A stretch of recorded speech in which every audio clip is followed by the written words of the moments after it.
ሰላም የፀሐይ ቤተሰቦች እንደምን አላችሁ? ዛሬ የምናወራው ስለ ገንዘብ ነው። ነገር ግን እንደተለመደው እንዴት ይሰራል ብለን አይደለም።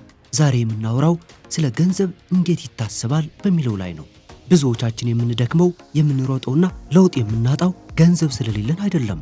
ችግር ያለው አመለካከታችን ወይም ማይንድ ሴት ላይ ነው። እስቲ አንድ ጥያቄ ልጠይቃችሁ። በዓለም ላይ ያሉ ቢሊዮነሮች እንደነ ኤሎን መስክ፣ ጄፍ ቤዞስ ወይም ዋረን ባፌት ከኔና ከናንተ የተለየ 24 ሰዓት አላቸው? ጭንቅላታቸው ከኛ ይበልጣል? ጉልበታቸው ከኛ ይበልጣል? መልሱ አይደለም ነው። ልዩነት ያለው እነሱ ስለ ገንዘብ ያላቸው ሶፍትዌርና እኛ ስለ ገንዘብ ያለን ሶፍትዌር የተለያዩ መሆናቸው ነው። እኛ ያደግነው በድህነት ሶፍትዌር ነው። ይህ ሶፍትዌር ምን ይለናል? ገንዘብ ለማግኘት ጠንክረህ ስራ፣ ገንዘብህን ቆጥብ፣ ዕዳን ፍራ፣ ደህንነትን ጠብቅ ይለናል። የቢሊዮነሮች የሀብት ሶፍትዌር ደግሞ ምን ይላል? ገንዘብን አሰማራ፣ የሰዎችን ጊዜ ተጠቀም፣ ዕዳን እንደ መሳሪያ ተጠቀም፣ ሪስክ ውሰድ ይላል። ዛሬ ለሚቀጥሉት ደቂቃዎች ያንን አሮጌ ሶፍትዌር ከጭንቅላታችን አውጥተን እንዴት እንደ ቢሊዮነር ማሰብ እንደምንጀምር እናያለን። ይህ ትምህርት የህይወታችሁን አቅጣጫ ይቀይረዋል ብዬ አምናለሁ። በተለይ ለፀሐይ ቤተሰቦች ይህ ስክሪፕት የምንሰጣችሁን አገልግሎት በሌላ በላቀ ደረጃ እንድታዩት ይረዳችኋል። ወደ መጀመሪያውና ወሳኙ ነጥብ እንግባ። ቢሊዮነሮች ስለ ጊዜና ገንዘብ ያላቸው አመለካከት ወይም ዲካፕሊንግ ታይም ፍሮም ማኒ፣ ለአማካይ ሰው ወይም ለሰራተኛው ገንዘብ ማለት የጊዜ ውጤት ነው። በሰዓት $20 ተከፈለኝ እንላለን። ይህ ማለት ምን ማለት ነው? የህይወታችሁን አንድ ሰዓት ቆርጣችሁ ለ$20 ሸጣችሁ ማለት ነው። ችግሩ ምንድን ነው? ጊዜያችሁ ውስን ነው። በቀን 24 ሰዓት ብቻ ነው ያላችሁ።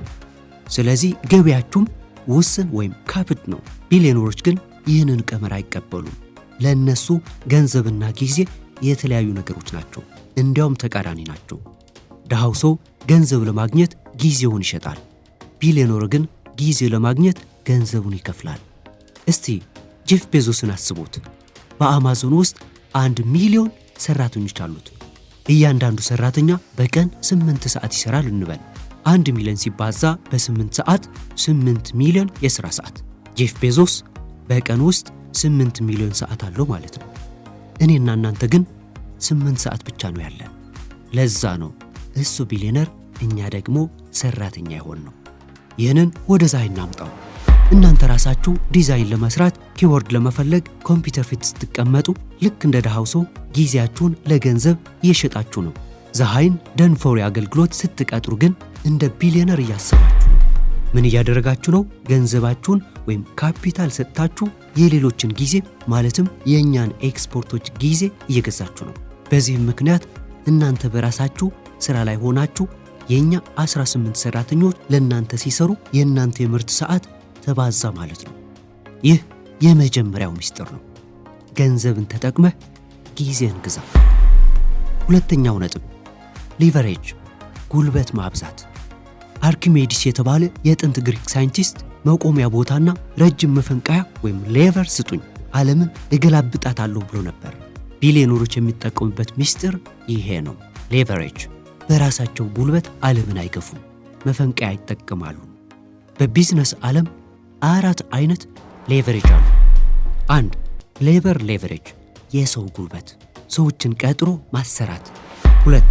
ካፒታል ሌቨሬጅ፣ ገንዘብ፣ የባንክ ብድር ወይም የኢንቨስተር ገንዘብ መጠቀም።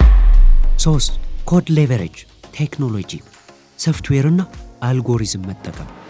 4. ሚዲያ ሌቨሬጅ፣ ዩቲዩብ፣ ሶሻል ሚዲያ መጠቀም። እስቲ ራሳችሁን ጠይቁ። አሁን በምትሰሩት ሥራ የትኛው ሌቨሬጅ አላችሁ? ኡበር ስትነዱ የላችሁም። እናንተ ራሳችሁ ጉልበት ናችሁ።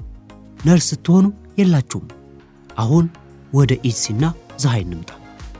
የፀሐይ ፓኬጅ ለእናንተ የሚሰጣችሁ እነዚህን 4ቱን ሌቨሬጅስ በአንዴ ነው። ሰዎችን ትጠቀማላችሁ፣ የእኛ ቲም። ቴክኖሎጂ ትጠቀማላችሁ፣ ኢትሲ ፕላትፎርም ኤንድ ኤአይ ቱልስ። ሚዲያ ትጠቀማላችሁ፣ ኢትሲ ትራፊክ ኤንድ ፒኢንተረስት። ካፒታል ትጠቀማላችሁ፣ የራሳችሁን ትንሽ ገንዘብ። ቢሊዮነሮች የሚጠይቁት ይህንን እንዴት እሰራዋለሁ ብለው አይደለም። የሚጠይቁት ይህንን ማን ይስራልኝ፣ በምን ማሽን ልስራው ብሎ ነው። እናንተም ከዛሬ ጀምሮ ዲዛይን መስራት አልችልም አትበሉ። ዲዛይን የሚሰራ ማሽን እንደ ፀሐይ ያለኝ ወይ ብላችሁ ጠይቁ። ሶስተኛው ነጥብ ውጤት እንጂ ጥረት አይከፈልም። አውትካም ኦቨር ኤፈርት። ይህ ለመቀበል በጣም የሚከብድ እውነት ነው። ከልጅነታችን ጀምሮ ጠንክረህ ስራ ተብለን ነው ያደግነው። ግን እስታስቡት በዓለም ላይ ከባድ ጉልበት የሚሰሩት እነማን ናቸው? ግንባታ ሰራተኞች፣ ገበሬዎች፣ የቀን ሰራተኞች።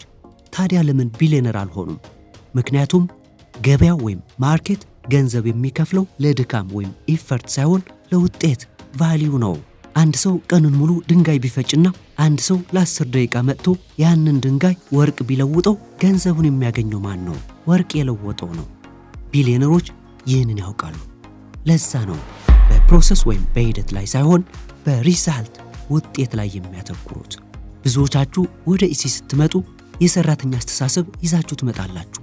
ፀሐይ እኔ እኮ ቀንን ሙሉ ካንቫ ላይ ደክም ያለው ለምን አልተሸጠም ትላላችሁ።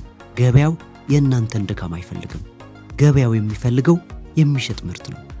ፀሐይ ደንፈሩ ሲል እናንተን ከድካም ወይም ኢፈርት አውጥቶ በቀጥታ ወደ ውጤት ወይም ቫልዩ ማገናኘት ማለት ነው። እኛ 1000 ምርት ስንጭን ዓላማው እኛ ጠንክረን ሰራን ለማለት አይደለም። ዓላማው ገበያው የሚፈልገውን ውጤት አቀረብን ለማለት ነው። ቢሊየነር ለመሆን ከፈለጋችሁ ምን ያህል ደከምኩ ማለትን አቁሙና ምን ያህል ዋጋ ፈጠርኩ ማለትን ልመዱ። አራተኛው ነጥብ ሪስክ እና ሽልማት። አሲሜትሪክ ሪስክ። ድሃው ሰው ስለ ሪስክ ሲያስብ ያስፈራዋል፣ ብከስርስ ይላል። ቢሊየነሩ ስለ ሪስክ ሲያስብ በሂሳብ ነው የሚያየው። እነሱ የሚፈልጉት አሲሜትሪክ ሪስክ ወይም ያልተመጣጠነ ሪስክ ነው። ይህ ማለት ምን ማለት ነው? ልከስር የምችለው ትንሽ ነው፣ ላተርፍ የምችለው ግን ገደብ የለውም ማለት ነው። እስቲ የፀሐይ አገልግሎት በዚህ መነጽር እንየው። ኢንቨስትመንቱ ስንት ነው? ለምሳሌ $7000 ለ1000 ምርት እንበል። ሪስኩ ምንድን ነው? ቢበዛ ይህንን ገንዘብ ማጣት ነው፣ ወይም ይህ ወደ ታች ያለው ክፍተት ነው። ሽልማቱስ? አፕሳይድ። ሱቁ ከተሳካ በዓመት $70,000፣ በሚቀጥለው ዓመት $100,000 ከዚያም በላይ ሊያመጣ ይችላል። ለ10 ዓመት ሊቀጥል ይችላል። ማለትም ሪስኩ የተገደበ ወይም ካፕድ ነው። ሽልማቱ ግን ገደብ የለሽ ወይም አንሊሚትድ ነው። ቢሊየነሮች ኢንቨስት የሚያደርጉት እንደዚህ አይነት እድሎች ላይ ነው። የምከፍለው አንድ ጊዜ ነው፣ የምበላው ዕድሜ ልክ ነው ብለው ያስባሉ። ድሃው ግን የምከፍለው አንድ ጊዜ ነው፣ ዛሬውን ካልተመለሰም አልፈልግም ብሎ እድሉን ይዘጋል። ኢትሲ ማለት ዲጂታል ሪል ስቴት ነው። ዛሬ የምታወጡት ገንዘብ ወጪ ሳይሆን ነገ ፍሬ የሚሰጥ ዘር ነው። አምስተኛው ነጥብ ባለቤትነት ኦውነርሺፕ። በመጨረሻም ይህ የሁሉም መሰረት ነው። በዓለም ላይ ተቀጥሮ በመስራት ቢሊየነር የሆነ ሰው የለም፣ ምናልባት ዋና ስራ አስፈጻሚዎች ካልሆኑ በስተቀር። እውነተኛ ሀብት የሚገኘው በባለቤትነት ወይም ኦውነርሺፕ ነው። የራስህ ድርጅት፣ የራስህ ብራንድ፣ የራስህ ንብረት ሊኖርህ ይገባል። ሰራተኛ ስትሆኑ የሌላ ሰውን ህልም ነው የምትገነቡት። ኡበር ስትነዱ የኡበርን ኩባንያ ባለቤት ነው የምታከብሩት። የፀሐይ አገልግሎት የሚሰጣችሁ ይህንን ባለቤትነት ነው። እኛ ሱቁን እንሰራለን፣ ምርቱን እንጭናለን፣ ማኔጅ እናደርጋለን። ግን በመጨረሻ ሱቁ የማን ነው? የእናንተ ነው።